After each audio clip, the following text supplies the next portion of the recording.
Ny amin'ny resaka trangana tsy fandriam-pahalemana izay nisy teny Ambatomaro moa dia jolahy efatra maty saika hanafika ny tranon'ny dada. Jolahy maromaro saika hanafika tao amin'ny tranon'ny dada, efatra no lavon'ny balany unité spéciale d'intervention ary efatra hafa nilefa tetsy Ambatomaro ny andro omaly hariva. Teo amin'ny sampanany Rakimalina no naharenesana poabasy fampitifirana tokony ho tamin'ny 7 ora sy 1 minitra. Tsy nahalala ny fisian'ny fanafihana teny Ambatomaro ety ny polisy ny boriboritany fahatelo. Ny amin'ny resaka fahapozinana ara-tsakafo kosa dia efatra mianaka ny tratran'ny intoxication alimentaire tany Tsormandidy. Olona efatra mianaka no nahiditra hôpitaly vokatry ny fihinanana composé tamin'ny ampivavatra mandehandeha izay tany Tsormandidy ny andron'ny zoma 12 Desambra lasa teo. Fahapozinana ara-tsakafo no nahazo azy ireo hoy ny fanazavan'ny mpitsabo. Nilaza ny talempagitry ny fahasalamam-bahoaka ampisolo toerana fa fahapozinana ara-tsakafo tsy nahy no nahazo any ireto olona ireto. Andramatoa Zarefa moa dia nitondra fanazavana sy ny hevin'ny mikasika ny filoham-panjakana. Tsy midika ho misy zavatra tsy mazava hoy izy raha toa ka tsy mizara ny fandaharam-potoanany amintsika ny filoham-panjakana fa mety ho fiarovana ny ainy izany hoy ny fanazavany. Tsy zava-baovao ny zavatra toy izany hoy ny fanazavany Zarefa ary oka ho fantatratsika ihany koa fa mbola marefo dia marefo ny demokrasia eto amintsika ary mbola diso fandraisana koa isika amin'izany demokrasia izany. Ndeha moa arantsika misimisy kokoa ho an'ny fanazavany Zarefa ny mikasika an'izay zava-misy izay. Tena tsy zava-baovao mihitsy ny fitandrovana, ny aina sy ny fiarovana ny olo-mpanjakana ambony filohan'ny repoblika izany. Tsy zava-baovao tamintsika izany.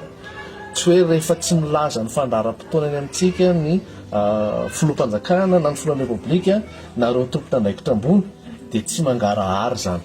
Aoka ho fatantsika rehetra fa tena mbola marefo dia marefo eto Madagasikara ny demokrasia ary mbola diso fandika ny demokrasia azy isika. Indrindra amin'izao vanim-potoana izao. Tsy mora kanefany tsy midika hoe abandon koa nefany hoe miala andraikitra raha miteny hoe tsy mora ny mitondra amin'izao vanim-potoana izao. Izay fotsiny any anay ny zavatra mba tena anentanana antsika dia hoe ny fiantraikany ny asan'ilay mpitondra any amin'ny vahoaka amin'ny fitantanana sy fikirakirana ny volam-bahoaka ho amin'ny asa ho an'ny vahoaka dia ihany koa mahakasika ny ream-pirenena.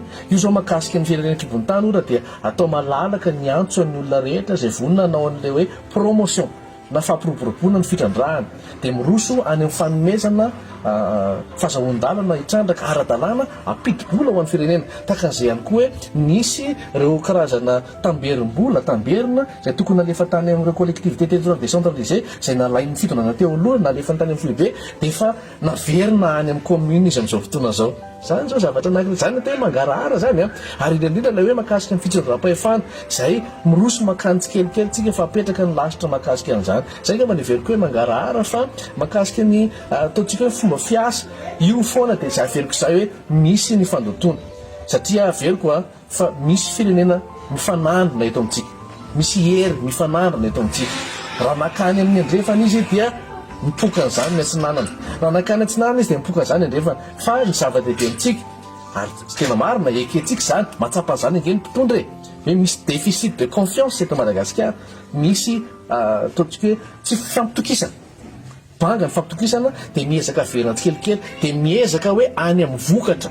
Raha mizaotsika miteny izao neka hoe tsy mandray karaha mampiasa mpanjakana mety tsy voalohany ka zavatra samihafa eo misy tambiny maro samihafa ary betsaka aza ny olona tsorina ny marina efa tsy mivaky lohan'ilay hoe inona ny dinika sy ny sisy izany intsony fa tonga dia hoe aiza ilay ravitra fandovana sao dia izao lasa ny émotion no mahazo laka kokoa noho ny raison. Dia lanjalanjainy izay zavatra izay fa raha ho lany andro iresaka sy hanazava ny fotoana rehetra ny mpitondra izay ny antony ilanantsika mpaniralirana toy izao Nanao fanambarana ny solombavam-bahoaka Randrana Solo Jean Nicolas izay voafidy tao Betroka fa misy ny olona maromaro mamorona compte fosika amin'ny anarany.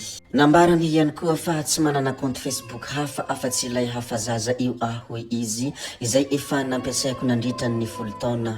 Ankehitriny anefa dia misy olona namorona compte fosika vaovao mitondra ny anarany anarany ka mamoaka vaovao tsy marina sy fanehoan-kevitra izay tsy noresahany akory.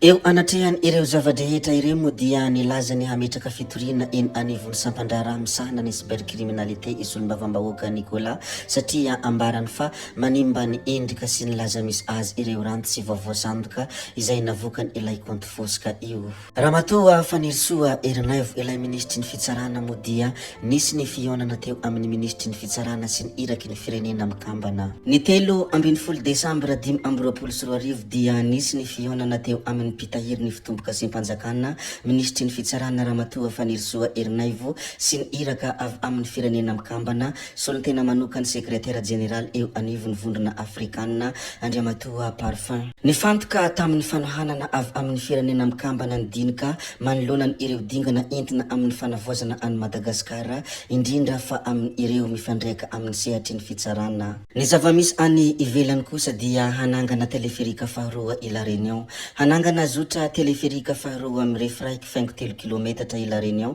hampifandray ny afovoan-tanàna Saint-Denis sy ny faritra La Montagne. Noho ny tsy fampiany fitateram-bahoaka no hanaovana ity zotra teleferika faharoa ity hanomboka ny taona 17 ny asa fanorenana ary kasena hiasa amin'ny faran'ny taona 20 izany.